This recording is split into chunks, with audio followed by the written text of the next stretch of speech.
You sure you want to do this again, bruh? Nigga, don't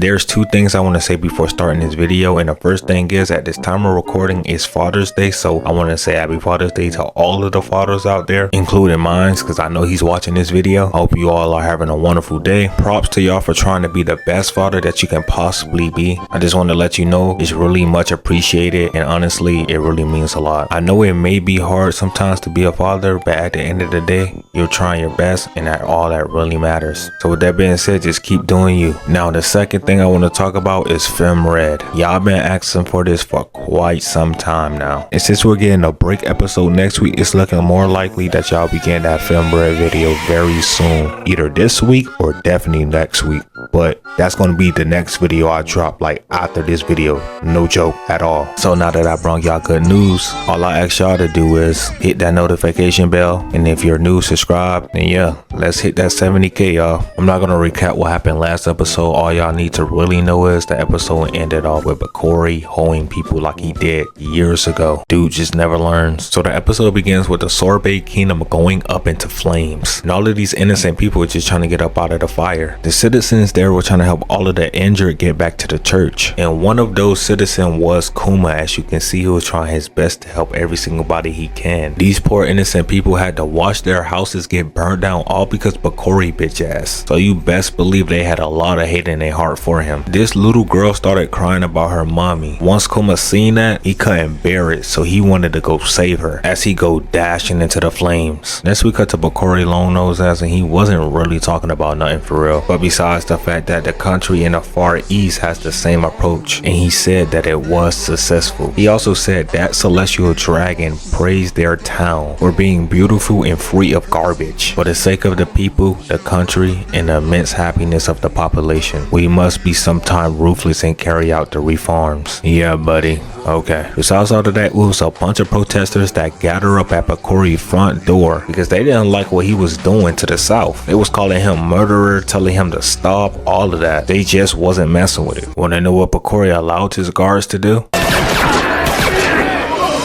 Yeah, mans do not give a fuck about his citizens at all. But little did he know he's about to pay dearly for what he has done, because Kuma couldn't take any more of this. And as you can see, he's in that crash out state, so he don't give a damn about anything right now. By anything, I mean by any consequences that comes his way. Look at this face, y'all. Does this look like somebody you would like to mess with?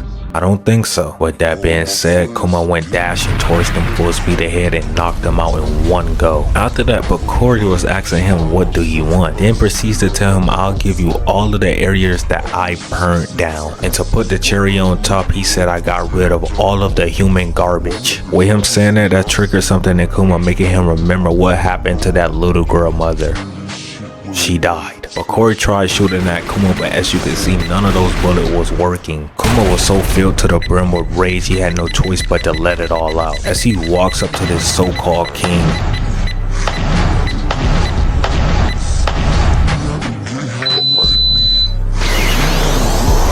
and gives him a paw full of his rage. This incident will be known as the Solo Revolution of the Sorbet Kingdom. We cut to Marie's wall, and it looks like the Sorbet Kingdom king has been replaced, and by who you may ask, Kuma himself. As you can see, everybody was so delighted to see that he was king. In fact, I'm pretty sure they wouldn't have it any other way, given the fact that Kuma put his life on the line for them several times. Also, this shows you how humble Kuma is. Even though he was crowned as king, he still lived inside of his church. Kuma just a W all around, bro. Although he was king, he wasn't actually running the country. It was Bulldog. Kuma was just like the mascot to make everybody feel better, that's all. Anywho, the old people asked, where is Bunny? And Kuma was like, oh, she just over there just trying to exercise and get her stamina up and all that. But when he actually took a look at her, she caught him off guard because he thought that was Jenny. Because for one, how older she looked, and two, I mean, she looked exactly like her mom. While everybody was shocked and surprised, Bunny was just over here not realizing that her body grew, or matured, I should say, until she finally take a step in the mirror and sees for herself. And when she did, she was so shocked that she ended up turning back to her normal self. This also had Kuma passing out because he didn't know what the hell was going on. So eventually one of the old timers took a look at a book on devil fruits and realized it had to be the age fruit. But he was like, where did she get it? Who knows? Bunny tries using her powers, but she wasn't able to tap into it at will yet. Eventually someone knocks on the front door, and that someone was Bulldog, the king of Sorbet Kingdom 2 generations ago. And not only that, we had Connie, the queen of Dowager, his mother by the way. Yeah, the person that Bunny disguised herself as at the revelry. It definitely gotta be a connection here somewhere, right? But besides all of that, I find it funny that they thought that was Bunny, while the whole time Bunny was over here just talking to Bulldog. Speaking of Bulldog, he has something very important to tell them. Well, Kuma specifically. So apparently the newspapers were saying that Kuma burned down the village and he took the throne with violence, which we all know that was a lie. This definitely screams Bakori, because who else would do this? And we know that the government is on his side. So yeah, he's definitely going to be coming back to try to take back the throne. In fact, they already have reports saying that warships is already being prepared, and for obvious reasons these people did not want this man coming back. With Kuma knowing that he's going to take it upon himself to fight back and destroy every force he musters, Kuma already know that he'll be seen as a criminal and won't be able to step a foot back inside of the country. But guess what? He's going to do it anyways because he's a W-mans. He told Bulldog once that happened, he wants him to take the throne. Also, he wants him to shelter Bonnie as well because he knows that the church will be in danger. So Bulldog tells him that he'll recreate the environment for her. After that, Kuma picks up Connie and tells her that he'll come back when he get the chance, so he tells her to be good, not knowing that that's not Bunny. Also, I want to know why their names sound so similar. Bonnie, Connie.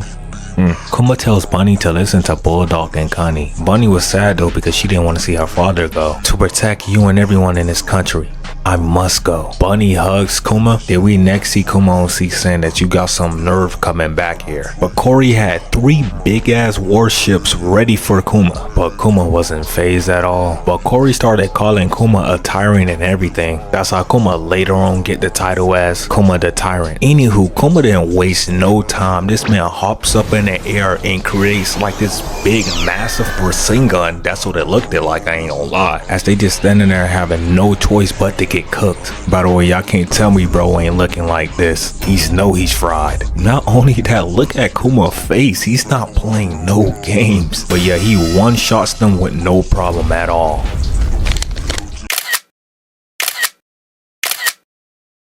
Naturally, after sinking all of the ships and fleeing to the sea, Kuma was placed on a wanted list as a pirate. His numerous notorious deeds and his strength drove up his bounty.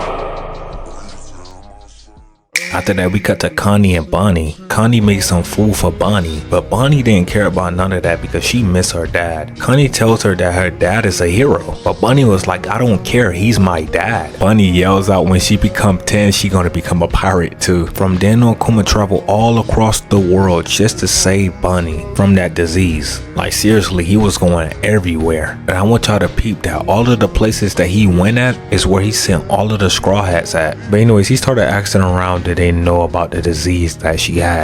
But they didn't know. He moved on to the next island and he see these 2 people that later on joins Luffy Alliance. Like what the hell they doing here, bruh?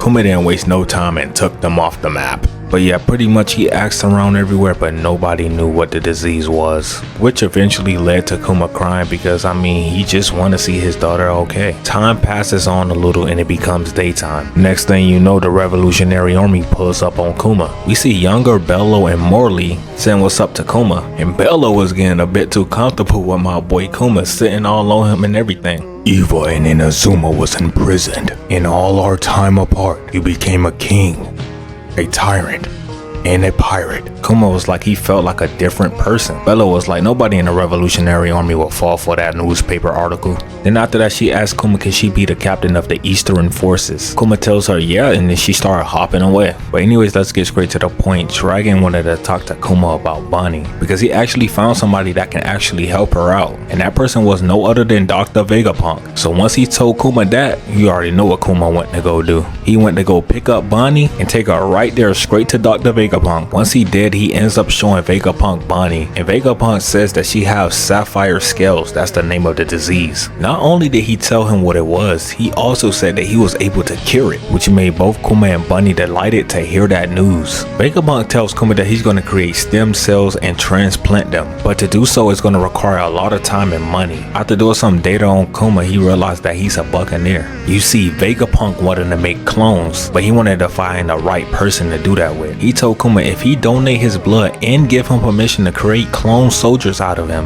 he won't have to pay for the crazy cost for Bunny procedure. Kuma tells him he won't decline that offer, but what he did wanted to know if the soldiers was gonna look like him and work for the Navy as well. Vegapunk basically tells him yeah, and I don't know why bro looking this goofy. He basically tells him that he's gonna make humans that can shoot laser beams out of their hands, and with Kuma body type they can be sturdy as hell and be used as shields and save the day just like heroes. With Kuma hearing that, he had no problem with it. Vegapunk calls Kuma a saint, and Kuma was like, a saint? Nah, I'm just a timid pacifist who want peace. Bro just like me for real, I ain't gonna lie. Vegapunk liked that, so he said he'll use that as their name as the episode ends there. I'll say that was a pretty smooth and calm episode. Honestly, when watching it, it felt quick as hell. I was like, what? It already done? That's it? Like, that's how good it was though. But yeah, sadly we gotta wait for a break episode, but I look at it kind of as a W because now they'll give me some time to actually work on my film red vid. Like always, let me know y'all thoughts on this episode. Also, if y'all new to the channel, make sure y'all subscribe and hit that notification bell because it really does help. Road to 70K, and I'll see y'all in the next one.